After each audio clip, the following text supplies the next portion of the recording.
Today, on It Takes a Killer, the brutal execution of a mother and father inside their Beverly Hills, California mansion. Cops work the case for months until they uncover the secrets of a family so deep in turmoil, a cold-blooded murder plot was hatched to bring it down. Beverly Hills, California, Sunday, August 20th, 1989, 11:30 p.m. 18-year-old Eric Menendez and his 21-year-old brother Lyle arrive home at their parents' sprawling 9,000-square-foot mansion. They enter the residence and everything is eerily quiet. As the brothers walk towards the back of the house, they hear the sound of a television broadcast from the TV room. Eric and Lyle open the door and find their parents dead. 45-year-old Jose Menendez is on the couch, slumped over, having suffered multiple gunshot wounds. His 47-year-old wife, Kitty, is on the floor near a wooden coffee table, having also been shot multiple times. Lyle makes a frantic call to 911 at 11:47 p.m. Hello, emergency. Someone killed my parents. Pardon me? Someone killed my parents. What? Who? Are they still there? Yes. The people... No. Were they shot? Hey, man, Were they shot? Yes. They were shot? Yes. Hey, stay there! The Beverly Hills Police Department dispatches officers to the residence. As the two first responders pull up to the scene, they watch Eric and Lyle bust through the front doors and throw themselves down on the lawn, screaming and crying. The brothers are soon placed into a squad car and taken down to the Beverly Hills Police Department for questioning. Detective Les Zeller arrives within minutes and takes the lead. Jose and Kitty Menendez are virtually unrecognizable. Jose's head has been blown wide open from an apparent shotgun blast to the back of the skull. He also sustained shotgun blasts to his leg, arm, and elbow. Kitty sustained gunshot wounds to the chest, arm, hip, and leg, and one to her face. From the positioning of her body, it appears she was trying to run away from the shooter. There's blood everywhere. 12-gauge shotgun shells filled with birdshot have destroyed furniture and shattered the French doors leading to the terrace. Investigators find two .22 caliber rifles in the master bedroom, but they aren't the weapons used to mow down the Menendezes. The actual murder weapons are nowhere to be found. Neither are the spent shotgun shells. Jose and Kitty's killer took the time to clean up. Both Jose and Kitty were shot in the knees and the head, which can be characteristics of a mob-style execution. Cops wonder if they're looking at a professional hit. Beverly Hills Police Headquarters, Monday, August 21st, 1989, 1 a.m. Sergeant Thomas Edmonds questions Eric and Lyle Menendez. Eric, clearly disturbed over finding his parents dead, spends most of the interview in tears. Lyle walks Edmonds through their actions that day. That morning, Eric had practiced tennis at the court in their backyard. Afterward, the entire family watched the tennis match on TV.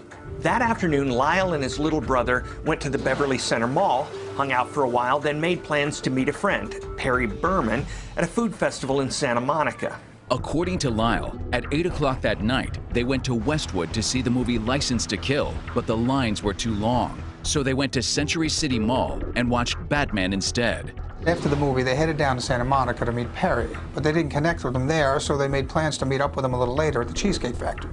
Lyle tells Sergeant Edmonds that he and his brother returned home because Eric wanted to retrieve his fake ID so he could grab a drink while they were out. When they entered the house, they saw the bloodbath in the TV room. Sergeant Edmonds asked Lyle who might have motive to kill his parents. Lyle isn't sure, but mentions that his mother had recently become very paranoid and was militant about locking the doors around the house. Apparently, she recently bought the two shotguns detectives had found at the scene. As Lyle boasts about his father's business moves, it becomes apparent that Jose was a ruthless businessman who made his share of enemies on the way to his current post as chairman and CEO of Live Entertainment. Lyle specifically mentions a man named Noel Bloom as a possible suspect, saying that Bloom had been pushed out of the company. Not only was there bad blood between Noel and Jose, Noel allegedly had connections to organized crime. Over the next 2 weeks, police work the mob angle, but keep a constant eye on the Menendez brothers. Eric and Lyle embark on a spending spree, living out of lavish hotel suites paid for by their father's company. As the new self-appointed head of the family, Lyle decides he needs to upgrade his look. He drags his brother to a jewelry store, buys a $12,000 Rolex, 2 other watches, and money clips. Lyle soon returns to Princeton University, where he's an undergrad. He hires a bodyguard and a limo driver to escort him around, claiming he fears possible mob retaliation. During one limo ride around town, Lyle buys $40,000 worth of clothes and a $64,000 limited edition Porsche to replace the Alfa Romeo his father had given him just a few years back. Back in Los Angeles, Eric buys 2 new cars of his own. Instead of starting classes at UCLA as he'd planned, he decides to work towards becoming a professional tennis player. In the meantime, Beverly Hills police field multiple tips about Jose Menendez and his unique ability to rub almost everyone he'd come in contact with the wrong way. They decide to dig deeper into Jose's former business associate, Noel Bloom. In January 1987, Bloom had been pushed out of his executive position at Live Entertainment as part of a personnel slash and burn orchestrated by Jose Menendez. Bloom ended up filing a suit against the company. Not too long before the murders, Jose had testified against him and humiliated him in court. It's thought by some that Neil Bloom wanted to settle the score. In September 1989, Bloom meets with detectives from the Beverly Hills Police Department. After questioning him, they're convinced he had nothing to do with the murder of Jose and Kitty Menendez. He's subsequently removed from the suspect list as the authorities concentrate on potential suspects closer to the family. That September, Detective Zeller interviews a man named Peter Weir, who's the husband of Kitty's best friend. Weir drops a bombshell, saying, "I have no basis for this, but I wonder if the boys did it." Weir was always of the opinion that Lyle and Eric were almost too good to be true when their parents were around, but hellraisers as soon as their parents were out of sight. Despite their initial cooperation, Eric and Lyle stopped communicating with the Beverly Hills Police Department about the progress of the investigation. On September 17th, detectives Les Zeller and Tom Linehan visit Jose's sister Terry in New Jersey and end up questioning Eric and Lyle, who show up at their aunt's unannounced for a visit. The boys aren't very forthcoming. Zeller and Linehan ask the boys if they can provide their movie ticket stubs from the night of the killings. They say they don't have them. As the detectives leave the house, they become increasingly suspicious of the Menendez brothers. Coming up, a surprise informant breaks the murder case wide open. You're watching It Takes a Killer.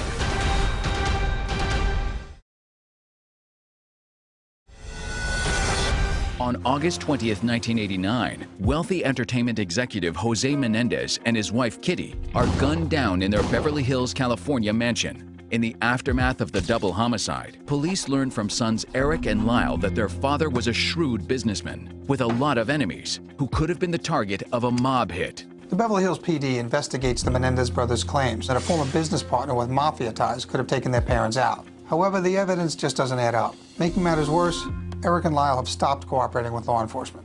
That September, Detective Zeller receives a call from Glenn Stevens, a member of Lyle's inner circle at Princeton. Stevens tells Zeller that he personally had become suspicious that his friend could be involved in the murder. Stevens then gives a critical piece of information. In late August, Lyle hired a guy to wipe clean the hard drive on his parents' home computer because it contained a document related to his father's will. After Lyle flew back to Princeton, he told Stevens what he had done and said that he could only lose if a new will was written up because the old will set him and his brother up to inherit everything. Beverly Hills, California, Tuesday, October 24th, 1989. Detective Zeller visits Eric at the Menendez mansion. Zeller asks Eric about his father's will being erased. Eric admits that Lyle handled it before he could try. Zeller directly asks Eric if he thinks Lyle could have been involved or hired a hit. Eric defiantly says no. Santa Barbara, California, Friday, November 17th, 1989. Detectives Linehan and Zeller track down Eric's close friend, Craig Signorelli, on campus at the University of California, Santa Barbara. Craig tells the officers that in the days after the murder, Eric had asked him if he wanted to know how it happened.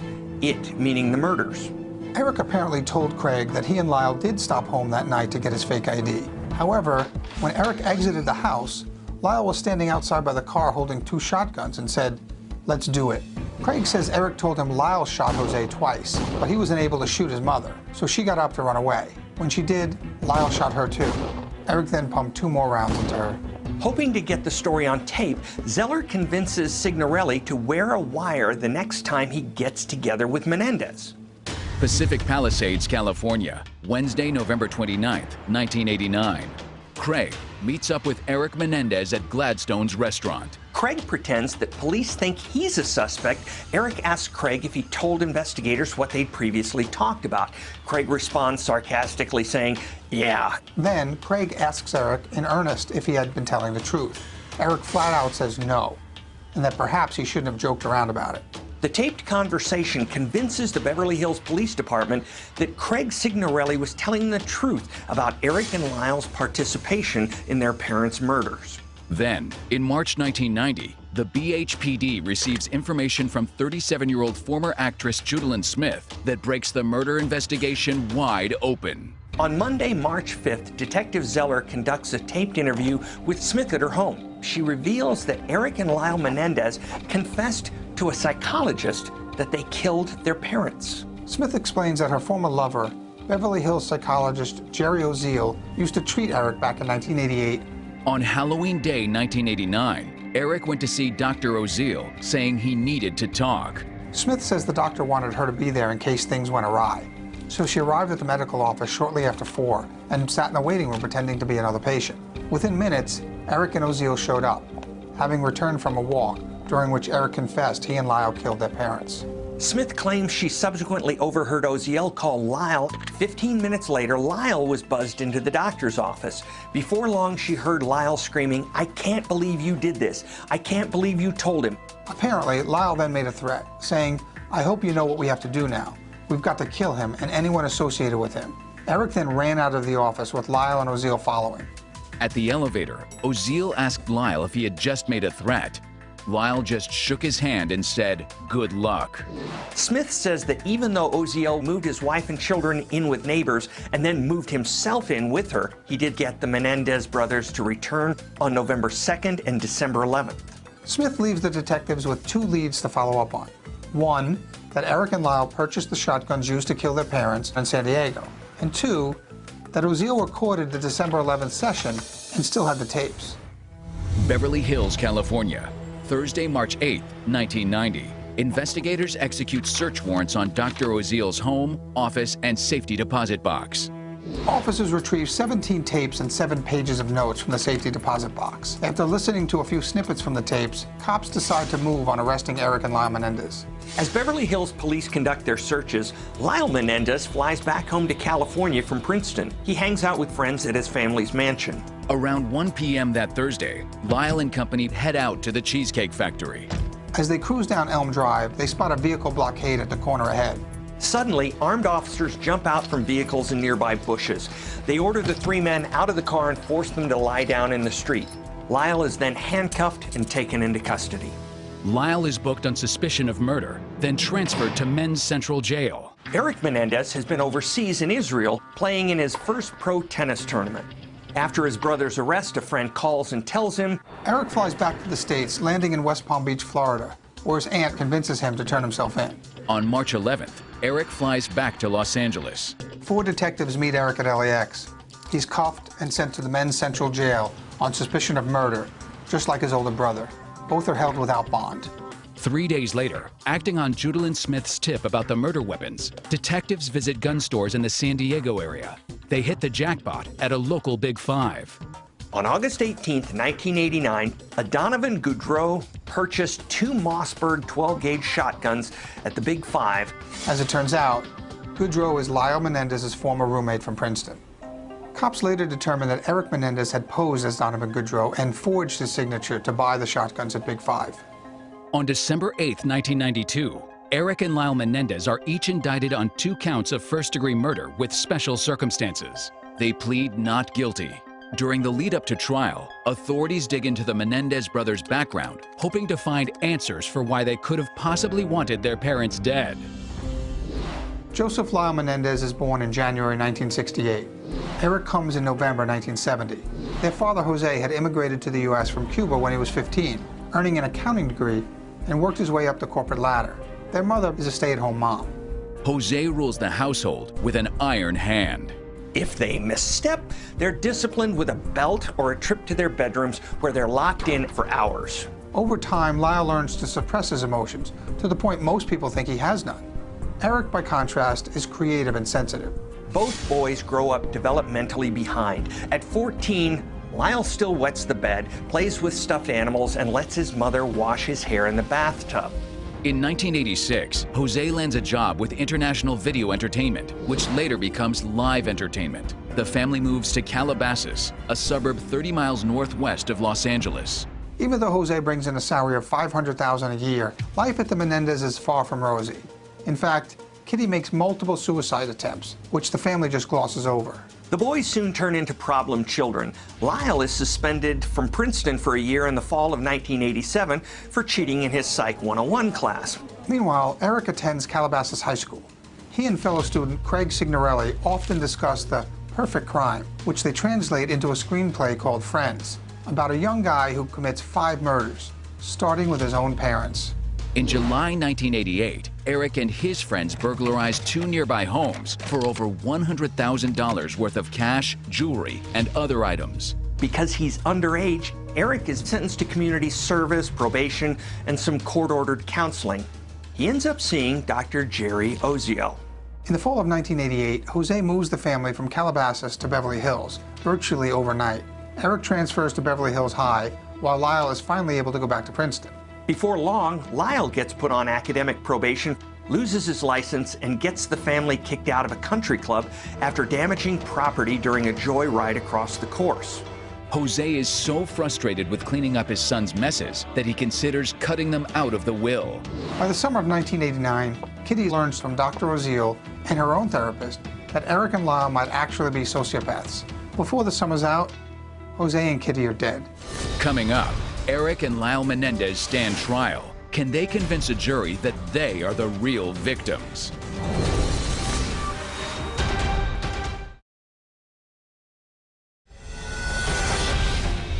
Van Nuys, California, Tuesday, July 20th, 1993.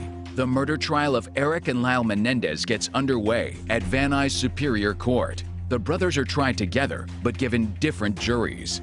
For Lyle's jury, prosecutors described the brutality of the murders and his decision to erase what could have been his father's revised will, which would have disinherited him. Lyle, according to the state, was motivated by money to kill and eager to fill his father's shoes. For Eric's jury, the prosecution outlines how Eric wanted to get rid of his father, whose controlling ways made him feel inadequate. The brothers' attorneys don't dispute the fact the boys killed their parents. The defense asserts that Eric and Lyle didn't kill their parents for money, but because they were afraid of their brutal, manipulative, and sexually perverse ways. According to the defense, not only did Jose Menendez control the boys' lives absolutely, he and Kitty allegedly sexually abused them for years. On that fateful August 1989 night, Eric and Lyle had confronted their parents about the abuse and got so scared they killed Jose and Kitty in self-defense. Dr. Jerry Oziel testifies for 6 days. According to Oziel, Eric told him that he and Lyle killed Jose because he was overbearing. They killed Kitty as collateral damage to prevent an eyewitness, and because she wouldn't want to go on without Jose anyway.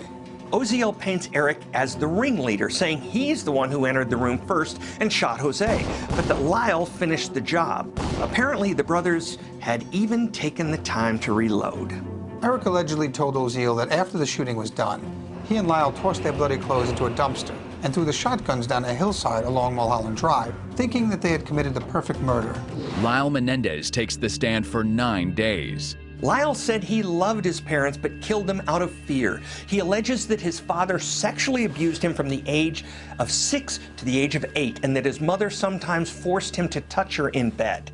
Lyle says that the Tuesday before the murders, he and his mom got into an argument that ended with her ripping off his $1,400 hairpiece he had worn since he was 14. Right after that event, Lyle says his brother confessed to him that he was being abused by their father. Lyle confronted his father and ended up walking away from the conversation, thinking Jose would kill him and Eric before he'd let the family's dark secrets get out. Eric Menendez testifies for 10 days. He corroborates Lyle's claims of abuse, but adds that he was abused by his father from age 6 up until the time of the murders. Eric says he was looking forward to attending UCLA in the fall of 1989 because it would allow him to escape the alleged abuse. Apparently, just days before the murders, Jose told Eric he'd have to spend several nights a week at home. At that moment, he became terrified that the abuse would continue. The judge eventually admits into evidence Dr. Oziel's December 11, 1989 recording of the Menendez brothers' session. The tape is damning. Eric and Lyle repeatedly talk on the tape about how Jose was controlling and needed to die, but never once state anything about sexual abuse. On January 13, 1994, Eric's jury announces they're deadlocked. The judge declares a mistrial in his case. On January 25th, when Lyle's jury announces that they are also hopelessly deadlocked, the judge then declares a mistrial for Lyle Menendez too. In October 1995, Eric and Lyle are retried at Van Nuys Superior Court. This time, there's only one jury. Eric testifies, Lyle does not. On March 20th, 1996, Eric and Lyle Menendez are both found guilty of first-degree murder and conspiracy to commit murder with special circumstances. In July, they're both sentenced to life in prison. Lyle and Eric Menendez killed their parents not because they were abused. This was psychoses. Lyle and Eric were complete sociopaths acting out of their best interest, and this was in their DNA, not in the way they were raised.